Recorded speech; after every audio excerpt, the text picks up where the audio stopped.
Preachers, so I do preacher stuff. So I need y'all to do something for me. I need you to turn to your neighbor and say, neighbor, Neighbor, neighbor, oh neighbor.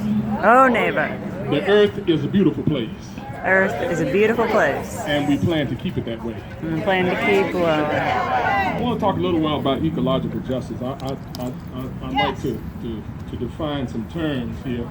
When we talk about ecology, we're talking about how living things interact with one another. And justice, contrary to the popular view of justice, which is a punitive view of justice, justice in the biblical sense is not punitive, but it's restorative and distributive. What do I mean by that?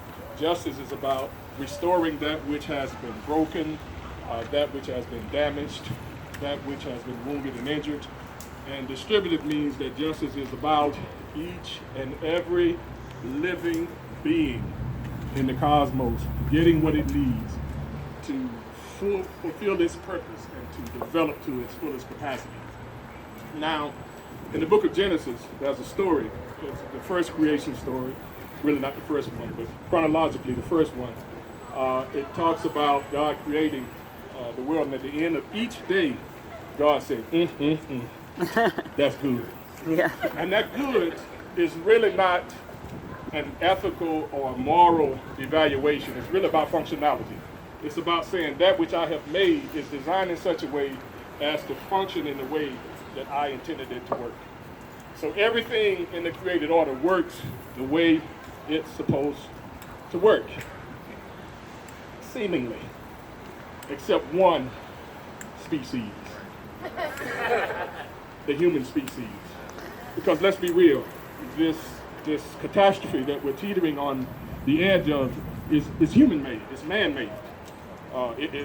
We're not experiencing what we're experiencing because bears are eating too much salmon, or wolves are eating too many deer.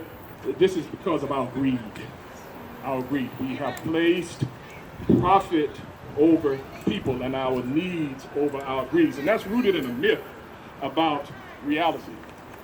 God's reality says that there's enough for everybody, that the world produces in such a way that we can all have our. About to fall down here. I'm too peripatetic. That the world produces enough for every living organism to have what it needs to sustain itself and to be vital and fruitful. But some of us operate out of the myth of scarcity. There's not enough. So let a few of us get it all.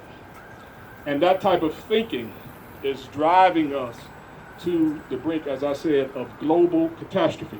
And we don't have time to call a conference. We don't have time to get together and write papers and debate back and forth. The window of opportunity, and I hate to sound alarmist, but I really believe this, is really not as wide as some of us think.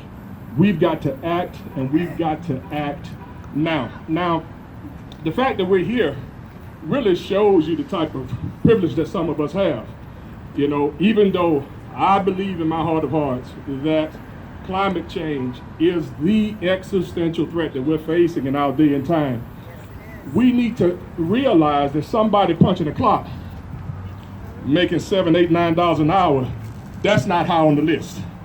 And we need to find ways to cross those barriers instead of looking down our noses at them saying, well, why are you not concerned? Why are you not informed about this? Well, I am concerned, but what's in front of me right now is rent, car note, gas in tank. So we have to widen this circle to get more people involved, especially working class people, many of whom have been duped by an unnamed resident of 1600 Pennsylvania Avenue into thinking that their enemy are their fellow working class people. We got to include that as part of the calculus of what we're doing. Because this is a beautiful place. And another thing we have to address. I know some of us, we're not here, but some among us on this planet are so filthy rich that we think, well, if we screw this planet up beyond repair, we'll go to Mars, which is a fool's errand. It takes 6 months to get there. We don't know whether there's water.